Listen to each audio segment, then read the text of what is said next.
I can't take a break. Mom needs me. That's what I told myself for 3 years straight while caring for my mother after her stroke.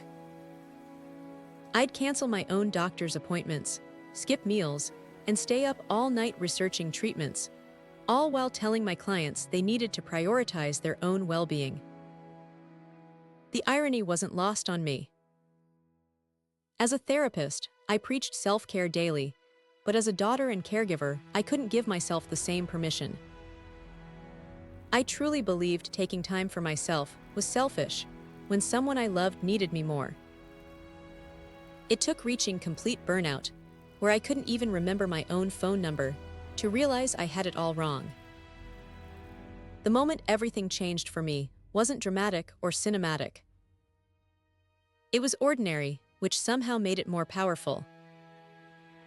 I was sitting in my car in the hospital parking lot, trying to remember if I'd taken my blood pressure medication that morning.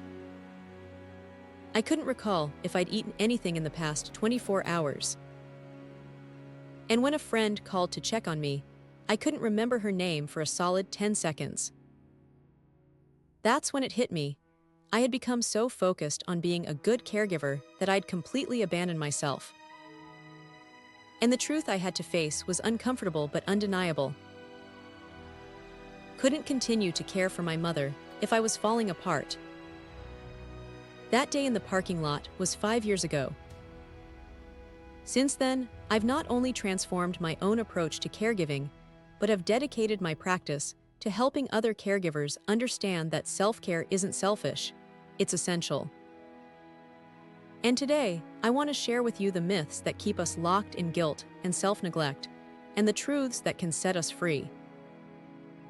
This is perhaps the most pervasive and harmful myth I encounter. When I first started caring for my mother, I operated under the belief that there was a fixed amount of care to go around, that any care directed toward myself meant less care for her. I'd feel guilty for even wanting a hot shower or an uninterrupted meal. But here's the reality: self-care isn't a zero-sum game. Taking care of yourself doesn't diminish your ability to care for others, it enhances it. Think of it like the oxygen mask instruction on airplanes. There's a reason they tell you to secure your own mask before helping others. If you pass out from lack of oxygen, you can't help anyone. One of my clients, Maria, was caring for her husband with Alzheimer's. She hadn't left the house in 3 months when she first came to see me. "I can't leave him," she told me. "What if something happens while I'm gone?" We worked together to help her see that her exhaustion was actually making her less responsive to her husband's needs. The first day she allowed her sister to stay with him while she went for a simple walk, she came back more alert and patient than she'd been in months. Self-care isn't selfish because it directly improves the quality of care you provide. Research consistently shows that well-rested, emotionally supported caregivers are more patient, more attentive, and better able to handle the complex challenges caregiving presents. Your loved one doesn't just need your physical presence, they need your best self, and that requires maintenance. Time scarcity is something every caregiver knows intimately. Between medication schedules, doctor appointments, meal preparation, and the endless administrative tasks that come with caregiving, the idea of finding time for yourself can seem laughable. I remember telling my own therapist that I simply didn't have 30 minutes a day to meditate or exercise. She looked at me and said something I'll never forget. "You don't need to find time, you need to create it. And you don't need 30 minutes, you need moments." This shifted my entire perspective. Self-care doesn't have to be elaborate or time-consuming. It can be the 3 deep breaths you take before entering your loved one's room. It can be the 5 minutes you spend journaling while they nap. It can be calling a friend and talking about anything other than caregiving during your drive to pick up prescriptions. James, a caregiver for his father with Parkinson's, told me he couldn't possibly take time away. When we dug deeper, we discovered he was spending nearly 2 hours each day scrolling through his phone while his father watched TV, not because he wanted to, but because he felt he needed to be physically present at all times. We worked on helping him see those moments as potential self-care opportunities. Now he uses 20 minutes of that time to step outside and walk around the block, or to read something that nourishes him mentally. The truth is, we all have the same 24 hours, and how we use the small moments matters enormously. Self-care doesn't always require large blocks of time. It requires intentionality about the time you do have. This was my personal favorite for a long time. I had convinced myself that my mother's care would suffer if I wasn't the one providing it. I knew her preferences, her medication schedule, her subtle cues when something wasn't right. How could anyone else possibly do what I did? This myth is particularly dangerous because it contains a kernel of truth. You do know your loved one in a special way. You have insights that others don't. But that doesn't mean you're the only person capable of providing good care.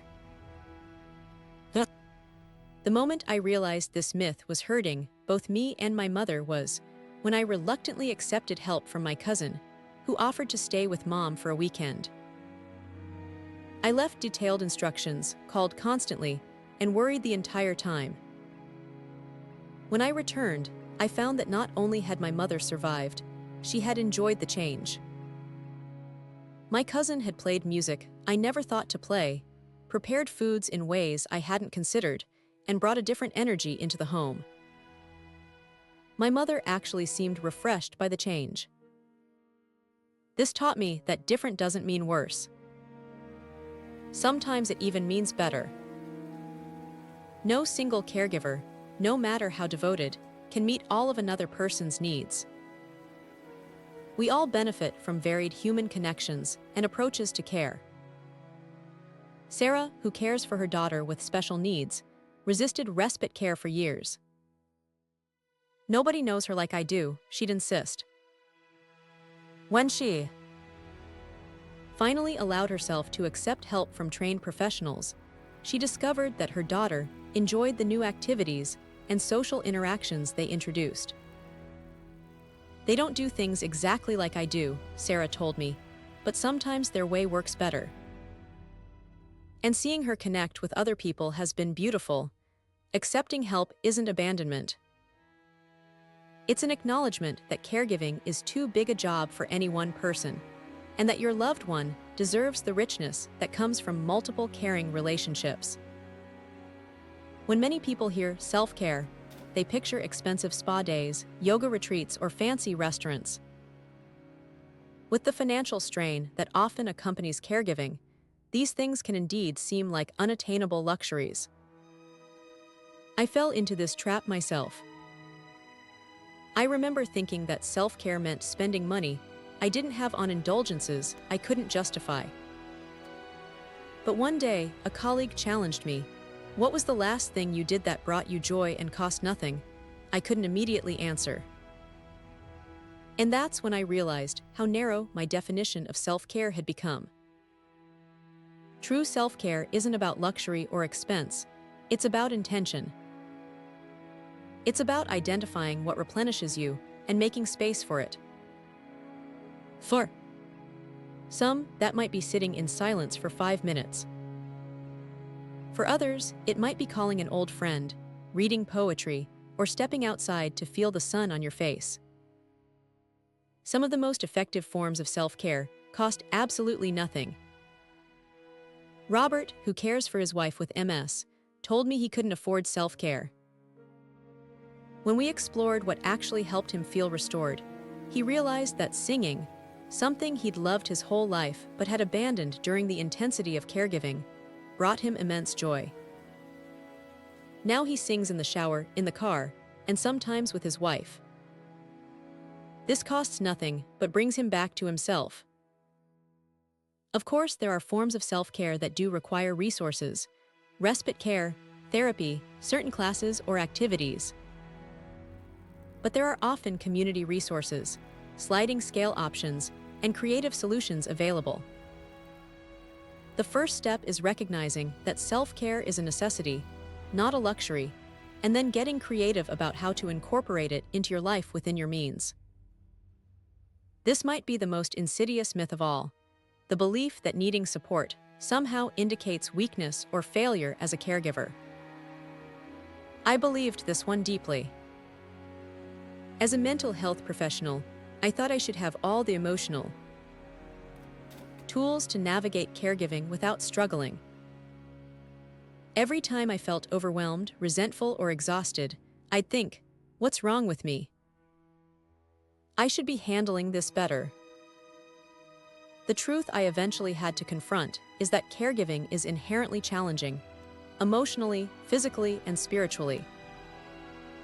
Feeling its weight doesn't reflect a personal deficiency, it reflects its genuine difficulty. The strongest caregivers aren't those who never struggle, they're those who acknowledge their struggles and seek support. Elena cared for her husband through terminal cancer. A former military nurse, she prided herself on being tough and self-sufficient. In our sessions, she initially refused to acknowledge how the experience was affecting her. "I've seen worse," she'd say. "I can handle this." It wasn't until she allowed herself to name her exhaustion and grief that she could accept the support she needed. Admitting I was struggling didn't make me weaker, she told me later. It actually gave me the strength to continue. There's profound courage in vulnerability, in saying, "This is hard, and I need help." No human being is designed to carry heavy emotional loads in isolation. Connection and support aren't crutches for the weak. They're resources for the wise. This fear runs deep for many caregivers. It's almost superstitious, the belief that your absence might somehow invite crisis. I used to imagine that the moment I stepped away for self-care would be the exact moment my mother would need me most. This anxiety isn't completely irrational. As caregivers, we've often experienced emergencies and know they can happen. But allowing this fear to keep us perpetually on guard creates a prison of vigilance that ultimately serves no one. David, who cares for his brother with intellectual disabilities, described it perfectly. "I lived in a state of constant readiness, like a soldier who never leaves his post. I was exhausted but too afraid to rest." Through our work together, David came to recognize that this hypervigilance was actually impairing his judgment and reactivity. The irony is that being constantly on alert made me less prepared for actual emergencies because I was so depleted. The reality is that emergencies can happen whether you're present or not. And you'll be better equipped to handle them if you're not running on empty. This doesn't mean being reckless about your loved one's safety. It means making thoughtful plans for your absence, using technology when helpful, and trusting other capable people to step in when you step away. Creating contingency plans can help ease this anxiety. Work with other family members, friends, or professional caregivers to ensure your loved one has support. Use technology like medical alert systems when appropriate. And remember that your temporary absence is not abandonment, it's a necessary part of sustainable care. This belief often operates below the surface. We don't explicitly think it, but we live it, consistently prioritizing our loved ones' needs while dismissing our own. I remember a moment when I was sitting with my mother, both of us waiting in a doctor's office. I was fighting a migraine, hungry because I hadn't eaten all day, and worried about work deadlines I was missing. When the nurse asked how I was doing, I automatically said, "Fine," then launched into a detailed description of my mother's symptoms and concerns.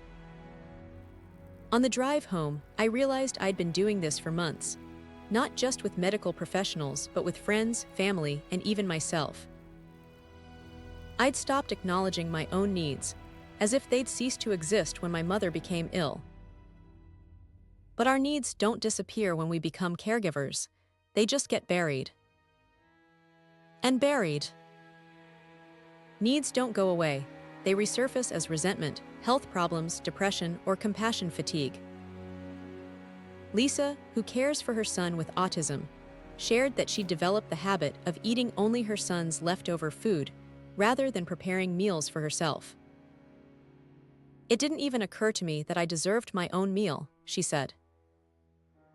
This small daily act reflected a much larger pattern of self-neglect that was affecting her health and happiness. The truth is that your needs matter, not despite being a caregiver, but because of it. Your physical health, emotional well-being, and personal fulfillment aren't separate from your caregiving role. They're essential components of it. Acknowledging and addressing your own needs isn't selfish. It's necessary for sustainable care. When I first began to accept that self-care was necessary, I made a classic mistake. I turned it into another obligation, another box to check on my already overwhelming to-do list. Meditate for 10 minutes became just another task alongside pick up medications and schedule doctor's appointment. This approach misses the entire point of self-care. When self-care becomes another should, it loses its restorative power and becomes yet another source of pressure. Miguel, who cares for his aging parents, told me he was failing at self-care because he couldn't stick to the rigorous self-care regimen he'd created for himself. "I'm supposed to exercise daily, meditate, journal, and meet with friends weekly," he explained, "but I can barely manage one of those things." Together, we worked on reframing self-care not as specific activities he had to perform, but as an ongoing attitude of self-compassion. Self-care isn't primarily about what you do. It's about how you relate to yourself throughout your caregiving journey. Sometimes self-care means giving yourself permission to nap instead of doing the dishes. Sometimes it means saying no to a non-essential request. Sometimes it means acknowledging your own grief or frustration without judgment. And sometimes it simply means speaking kindly to yourself when you're struggling. The most powerful forms of self-care aren't additions to your schedule, but shifts in how you treat yourself within your existing reality. It's about bringing a quality of gentleness and attention to your own experience, even in the midst of caring for another. Many caregivers fall into the trap of postponing self-care, putting their lives on hold until the caregiving journey ends. I did this myself, thinking, after mom recovers, then I'll get back to my life. But caregiving isn't a brief interruption for most of us. The average family caregiver provides care for nearly 5 years, with many caregiving for decades. That's too long to put yourself on hold. More importantly, this mindset creates a false separation between caregiving life and real life. Your caregiving journey isn't separate from your life, it is your life during this period. And like any chapter of life, it deserves to be lived fully, not merely endured. Teresa cared for her husband with dementia for 8 years. "I kept thinking I'd pick up my painting again after it was over," she told me. "But when he passed, I realized I'd lost not just him, but 8 years of my own creative expression. I wish I'd found ways to keep that part of myself alive alongside the caregiving." The most resilient caregivers find ways to maintain their identities, nurture their passions, and tend to their growth even while caregiving. This doesn't mean doing everything you did before. It means finding creative ways to honor the essential parts of yourself within your new reality. Caregiving will change you. But with intentional self-care, it can change you. Through growth rather than merely through depletion. Caregiving can be profoundly isolating. The specific challenges you face, the relationship dynamics, the particular health condition you're managing, all these factors can make your experience feel unique and isolating. I remember feeling that no one truly understood the complexity of my situation with my mother. Friends would offer well-meaning but simplistic advice, or they'd compare my experience to their brief time helping a relative recover from surgery. I'd think they have no idea what this is really like. This sense of isolation is real and valid. Your specific caregiving journey is unique. But the core emotional experiences of caregiving, the exhaustion, the worry, the grief, the moments of deep meaning, these are shared by millions. When I finally joined a support group for caregivers, I was stunned by how quickly I felt understood. Though our situations differed dramatically, there was an immediate recognition, a sense that I didn't have to explain the weight I was carrying because everyone in that room already knew. Carlos, who cares for his wife with chronic pain, resisted connecting with other caregivers for years. "My situation is different," he'd insist. When he finally agreed to attend a support group, he called me the next day in tears. "They get it," he said. "Not the details, but the feeling. I'm not alone in this. Finding community doesn't magically solve the practical challenges of caregiving, but it provides something equally essential, the knowledge that others walk a similar path." This connection isn't just comforting, it's a vital form of self-care that combats the isolation that so often accompanies caregiving. As I look back on my journey from a depleted, guilt-ridden caregiver to someone who now helps others find balance in this role, I'm struck by how fundamental these mindset shifts have been. The practical challenges of caregiving haven't disappeared. My mother still needs care, time is still limited, resources are still constrained. But my relationship to these challenges has transformed. I no longer see self-care as something separate from caregiving, it's an integral part of it. I no longer view my needs as less important, they're essential to sustainable care. And I no longer believe I have to do everything perfectly or alone. I've built a network of support that strengthens both me and my mother. If you're struggling with caregiver guilt right now, if you're exhausted and wondering how much longer you can continue, I want you to hear this. Your well-being matters. Not just for your sake, but for the sake of the person you care for. The quality of care you provide is directly linked to your own wellness. Taking time for yourself isn't selfish. It's the most selfless thing you can do because it ensures you can continue to show up with patience, presence, and love. The person you're caring for doesn't just need your physical help, they need your heart, your energy, your spirit. And nurturing those parts of yourself isn't optional, it's essential. I invite you to start small. Identify one self-care myth that's been holding you back and challenge it this week. Maybe that means asking for help for the first time. Maybe it means taking 15 minutes each day for something that brings you joy. Or maybe it simply means speaking to yourself with the same compassion you show to the person you care for. Remember that you're not alone on this journey. Millions of us are walking similar paths, learning how to care well for others while also caring for ourselves. It's not easy, but it is possible. And you deserve the same care and compassion that you so generously give to others. Thank you for listening to my story. I'd love to hear yours in the comments below. What self-care myths have you struggled with? What small steps have helped you find balance in your caregiving journey? Let's continue this conversation and support each other along the way. Until next time, be gentle with yourself. You're doing sacred work, and that includes taking care of the caregiver too.